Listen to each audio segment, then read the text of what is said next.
Time. Just what is time? It's relentless, passing whether we want it to or not. It's the most precious thing of all.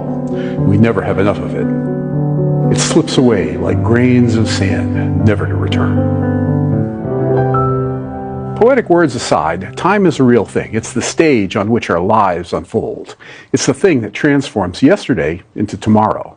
It's at the core of all physics theories, and yet a full understanding of it remains elusive. Let's see what physics knows about time.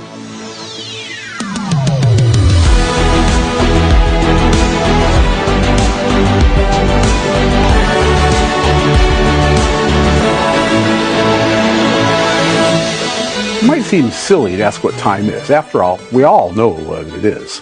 It's the thing that ticks away second after inexorable second, separating that first breath we take after we're born from that last one that signals that we have slipped off into that eternal sleep. It's also found prominently in all physics textbooks. It forms the basis of the laws of motion, where we work out the position, velocity, and acceleration of an object, all as a function of time. But what you won't find in any textbook is a strict definition of what time is. That seems just kind of odd, doesn't it? I mean, shouldn't such a central parameter of physics be rigidly and precisely defined? It might be said that the origins of our formal understanding of time can be found in the writings of Isaac Newton. He believed in absolute time, which exists independent of any observer and progresses at a constant pace everywhere throughout the universe. An hour on Earth is the same as an hour in the Andromeda galaxy, and our now is the same now experienced by our Andromedan neighbor. This very intuitive understanding was overthrown in 1905 by that other giant of science, Albert Einstein. He showed that time is relative, that different observers, ones that are moving compared to one another, experience time differently. This is the basis of the time dilation that you hear about that might make interstellar travel possible. However, there exists a simpler demonstration of the relativity of time according to Einstein. Suppose you have a long train with a light source in the center. If you're sitting in a train, the light will flash and the flash will hit the ends of the train at the same time. Now, suppose that you're standing outside the train and see the train moving by. The light flashes at the center of the train and moves at the speed of light. The back of the train is moving towards the flash point and the front is moving away. Because of that, according to you, the distance from the flash point and the back of the train is getting smaller, while the distance from the flash point and the front of the train is getting longer. According to you, you see the flash hit the back of the train before it hits the front of the train. This is only true because of one of Einstein's postulates, which is that the speed of light is the same for all observers. This postulate has been proven again and again, but it shows something super important. It shows that time isn't the same for all observers. What one observer saw as the simultaneously arrival of the flash at the front and the back, the other one saw as not simultaneous at all. That's kind of a crazy business, but it clearly demonstrates that time is more complicated than you think. The solution is found in Einstein's equations, which show that space and time are basically the same thing. Very weird. Oddities of relativity aside, there is another feature of time that is really, really weird. Time has a direction. The past is the past, unchangeable. The future hasn't happened, with limitless possibilities, at least in principle. And now is now. It's the moment that changes the past into the future. We can move forward in time, but not backward. That seems to contradict Einstein's claim that space and time are mixed. After all, you can move forward and backward in space. Why not time? Indeed, when you look at the laws of nature in simple systems, it looks like that time can run forward or backward.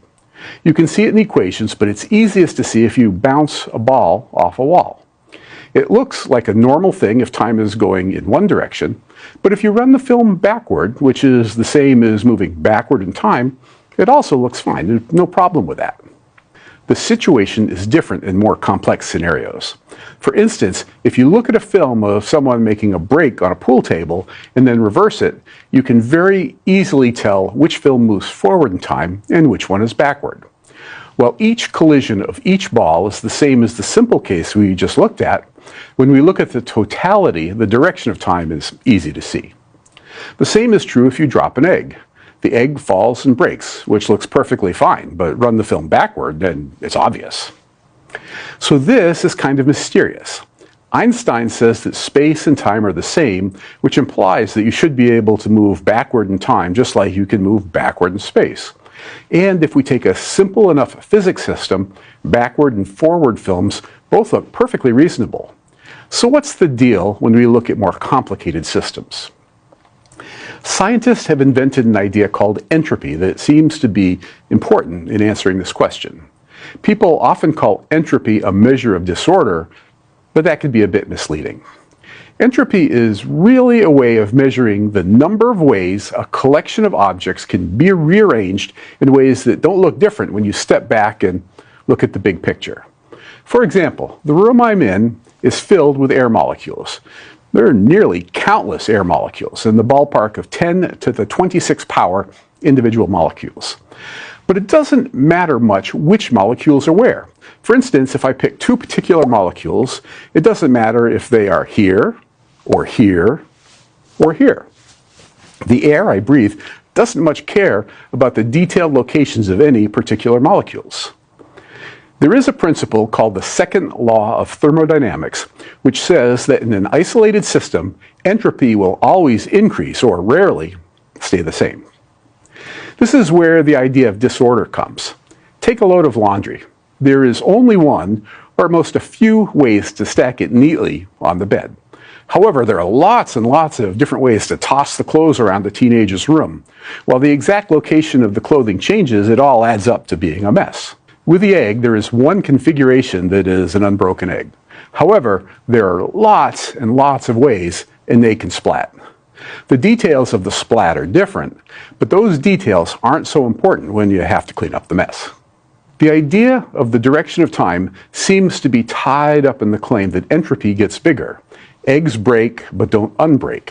Messes tend to get worse. The arrow of time tends towards increasing messiness. Now, before you point out that it's possible to make a room neater, that only happens if you inject energy. You, for example, have to do something to make it better. And that requires that you eat, which requires food to grow, which, if you follow the chain backward far enough, means sunlight hitting the earth. That constant influx of energy means that your room isn't an isolated system. So what does this mean about time? It means time is mysterious. It is different for different observers, and while the laws of physics allow for time to move forward and backward in simple systems, in complicated systems, the tendency is for entropy to increase. This all works if the entropy of the early universe was unusually low. It turns out that it's not at all obvious why the entropy of the early universe was so small. It's actually an unanswered question of physics. In a follow-on video, I'll explain why the entropy of the early universe is so surprising, and at least one theory arising from a combination of particle physics and cosmology that might be the explanation. For the longest time, understanding the physical world was something that philosophers did.